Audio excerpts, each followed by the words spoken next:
We've all heard the stories. A husband who provides the best food, the best clothes, and a beautiful home, but his wife is cold in the bedroom. He's confused. He thinks, I give her everything, so why does she say no? What he doesn't realize is that he has built a kindness cage. He is providing for her body, but he is starving her soul. Today, we're diving into the deep cultural secrets that destroy intimacy, reasons that even the experts are afraid to discuss. From another perspective, in many cultures, especially in the East, there is a phrase used to silence women in the bedroom. It is your husband's right, and you cannot say no. Many men take this right as a license to be selfish. They use religious texts as a shield to justify their ego. But today, we need to look at the psychology and the true spirit of Islam behind us. Is it really a right if there is no love, no kindness, and no emotional safety? Imagine this. A husband spends the whole day shouting, blaming, or ignoring his wife. He makes her feel small, hurt, and invisible. But at night, he expects her to be physically intimate. Many men believe that if they pay the bills, they own the person.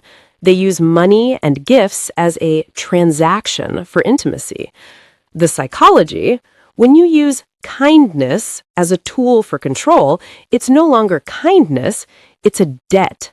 No woman wants to feel like she is paying back a loan in the bedroom. If you buy her a gold ring at 6 p.m., but crush her self-esteem at 8 p.m., that ring becomes a shackle, not a gift. Psychologically, this is not a search for connection. This is dominance. When a man uses his wife for his needs while she is in emotional pain, he isn't seeing her as a human being. He is seeing her as an object. This creates a deep trauma called cognitive dissonance. She starts to wonder, does he love me or does he just use me? Let's look at the Quran with a critical and honest eye. Men often say, the angels will curse you if you refuse me. But let's look at the mirror of the Quran. In Surah An-Nisa, Allah tells the husband that if there is a fight, he should leave the bed. The critical insight? This wasn't a punishment for the wife, it was a test for the man. It was Allah saying, if you are truly a man of character, show me you can control your own hunger to save your peace. If you are shouting, blaming, or even beating her, and then you use her for your needs, you aren't a husband, you are a hypocrite. Think deeply about this. Why would Allah ask the man to leave the bed? 1. The test of manhood. It is a test of your self-control. Are you strong enough to control your own desires to save your marriage? 2. The power of absence. It's meant to give both partners space to realize the value of each other. But what do we see today? Men do the exact opposite. They shout, they insult, they even resort to physical abuse, and yet they refuse to leave the bed. They want the service without providing the safety. If a woman says, I am in pain, or I am emotionally broken today, and the husband ignores her tears to fulfill his desire, what do we call that? If there is no sukoon, tranquility, then it isn't an Islamic marriage.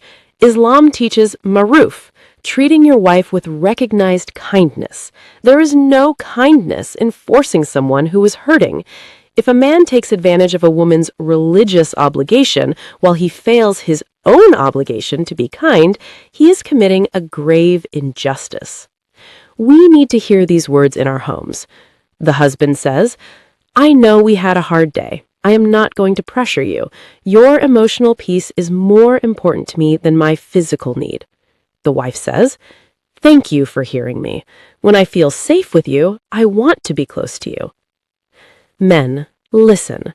Your masculinity is not tied to how much control you have over your wife's body. Real self-confidence comes from knowing that your wife wants to be with you because she loves you, not because she is afraid of a curse. When you stop using religion as a weapon, you start building a home. If you are angry, try the Quranic advice. Control your hunger before you try to control her. A marriage without emotional bonding is just a contract. A bedroom without safety is just a room. Don't let your pride destroy the woman who was meant to be your garment and your peace. If this video made you think, please share it. It's time we talk about the deep cultural and psychological issues that have been hidden for too long.